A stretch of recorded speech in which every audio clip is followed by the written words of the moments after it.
दोस्तों, मेरा नाम है अजय और आज की वीडियो में हम स्टीरॉयड साइकिल पर बात करेंगे। एनाबॉलिक एंडोजेनिक स्टीरॉयड्स को एक्सेसिव मसल्स मास बढ़ाने और एथलेटिक परफॉर्मेंस सुधारने के लिए मेडिकल रूप से कभी भी परमिशन नहीं मिली।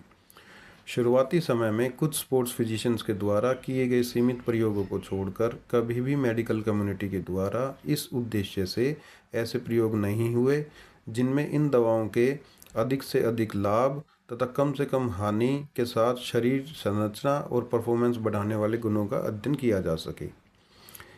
दोस्तों, इसी की वजह से अवैध रूप से प्रयोग करने वाले लोगों को इन दवाओं के उपयोग के अपने अपने तरीके स्वयं विकसित करने पड़े। इसका परिणाम यह हुआ कि इनको उपयोग करने के कई अलग अलग तरीके सामने आए, जिनमें से कुछ अन्य की तुलना में अधिक सुरक्षित या प्रभावी हो सकते हैं। हालांकि सभी तरीकों का व्यापक मूल्यांकन करना संभव नहीं है, पर फिर भी हम इस वीडियो में स्टेरॉयड्स के उपयोग के कुछ सबसे बुनियादी और टाइम टेस्टेड तरीकों पर चर्चा करेंगे। पहले हम बात करेंगे स्टेरॉयड सिलेक्शन कैसे करें। जब कोई अपनी पहली स्टेरॉयड साइकिल के बारे में सोचता है तो वह अक्सर पजल हो जाता है, क्योंकि बहुत सारी एनाबॉलिक एंडोजेनिक दवाएं आती हैं और वह यह देखता है कि कौन सा स्टेरॉयड इस्तेमाल करे जिससे कम से कम नुकसान हो और ज़्यादा से ज़्यादा मसल बिल्डअप किया जा सके।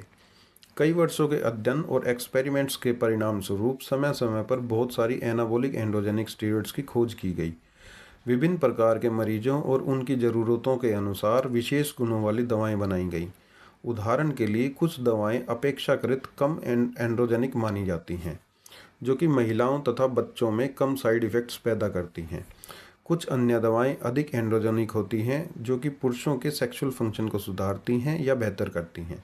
इनमें से कुछ दवाएं इंजेक्शंस के रूप में दी जाती हैं तथा कुछ को ओरल भी दिया जाता है। हालांकि इस विविधता की भी कुछ सीमाएं हैं। सभी एनाबॉलिक एंड्रोजेनिक स्टेरॉयड्स एक ही सेलुलर रिसेप्टर को एक्टिवेट करते हैं और इस कारण उनमें एनाबोलाइजिंग से जुड़ी समान विशेषताएं होती हैं।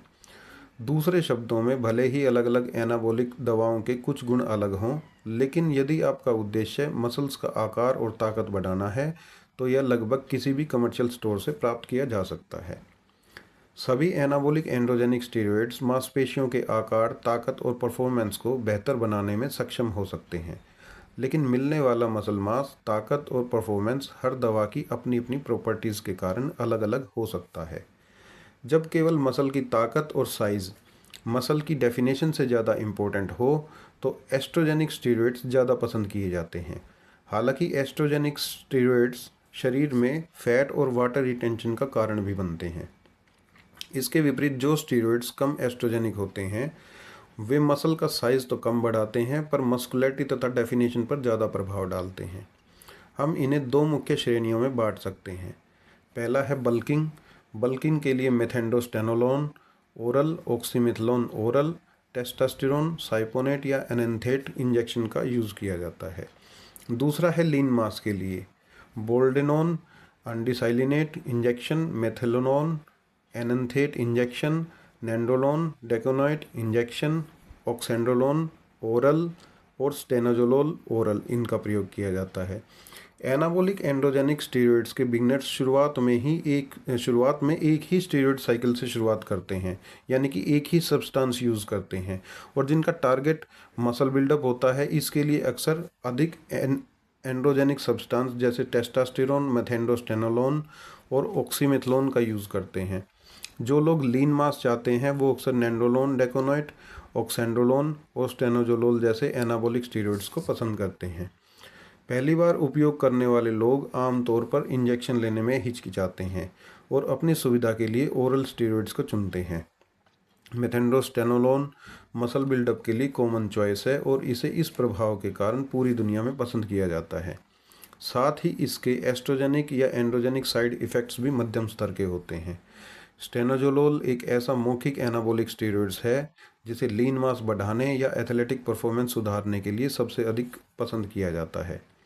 स्टेरॉयड्स चुनते समय संभावित दुष्प्रभावों को भी ध्यान में रखना चाहिए, खासतौर पर अगर एनाबॉलिक एंड्रोजेनिक स्टेरॉयड्स का उपयोग बार बार किया जा रहा है तो।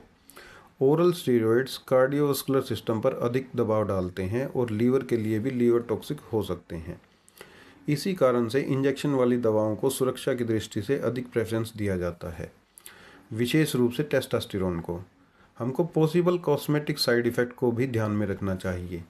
उदाहरण के लिए जिन पुरुषों में गायनोकोमेस्टिया की सेंसिबिलिटी अधिक होती है वे कभी कभी नॉन एस्ट्रोजेनिक स्टेरॉइड जैसे मेथेनोलोन, स्टेनोजोलोल या ऑक्सेंडोलोन को पसंद करते हैं। दूसरी ओर वो जिनके बाल झड़ते हैं या जिनको बाल झड़ने की चिंता होती है उनको मुख्य एनाबॉलिक स्टेरॉइड जैसे नेंडोलोन, मेथेनोलोन और ऑक्सेंडोलोन का उपयोग सीमित करना चाहिए।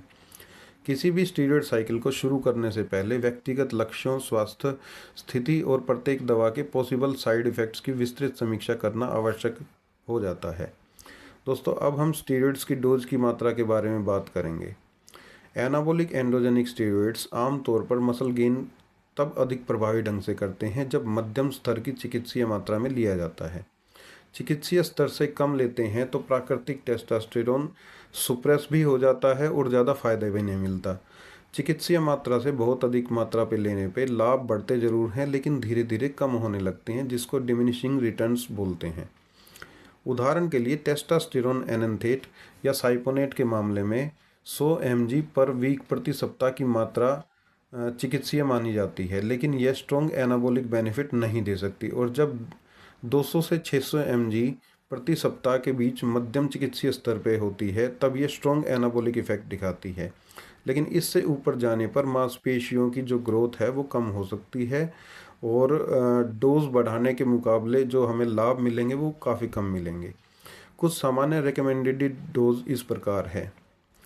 बोल्डेनोन अनडिसाइलिनेट 200 से 400 mg पर वीक, मिथेंडोस्टेनोलोन 10 से 30 mg पर दिन, मेथेनोलोन एनेंथेट 200 से 400 mg पर वीक, नेंडोलोन डेकोनाइट 200 से 400 mg पर वीक, ऑक्सेंडोलोन 10 से 30 mg पर दिन, ऑक्सीमिथलोन 50 से 100 mg पर डे, स्टेनोजोलोल 10 से 30 mg पर डे। टेस्टोस्टेरोन, साइपोनेट और एनेंथेट ये 200 से 600 mg पर वीक। कॉस्ट इफेक्टिवनेस के अलावा कुछ अन्य महत्वपूर्ण बातें जिनका ध्यान रखना चाहिए। शुरुआत में हाई डोजेज लेने से नेगेटिव साइड इफ़ेक्ट शारीरिक, मानसिक और कॉस्मेटिक ज़्यादा होते हैं। जैसे जैसे मात्रा बढ़ती है लाभ कम और नुकसान ज़्यादा होने लगते हैं। कम मात्रा में लिए गए स्टीरॉयड से अच्छा गेन होता है, बल्कि ऐसे गेन स्टीरॉयड साइकिल छोड़ने के बाद ज़्यादा समय तक टिकते हैं।